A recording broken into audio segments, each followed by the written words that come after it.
سلام، عرض ادب. این یه نمونه سینک های جدیده، سینک هایی که به صورت باکسی و دستساز تولید میشه. یه دونه صفحه رو داره که به اصطلاح آب چکون حساب میشه، هم قابل جدا شدنه، همین که بعد از اینکه خواستیم ظرف چیزی بشورن میتونن کامل رو صفحه بذارن و به عنوان آب چکون استفاده کنن. دو تا لگن داره، یه دونه سبد میوه شور داره که داخل هم کامل جمع میشه.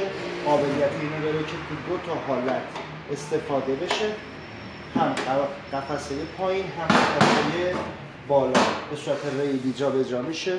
جدا از هم میتونید استفاده بکنید و باز دوباره میتونید داخل هم بذارید و یه طبقه بیاریدش پایین‌تر که فضای بیشتری به آشپزخونه بده و از این قسمت بالا به عنوان آب چکون استفاده بکنید. ورقش ورق 1.2.5 کره‌ایه، استیلش 10 سال وارانتی تعویض داره.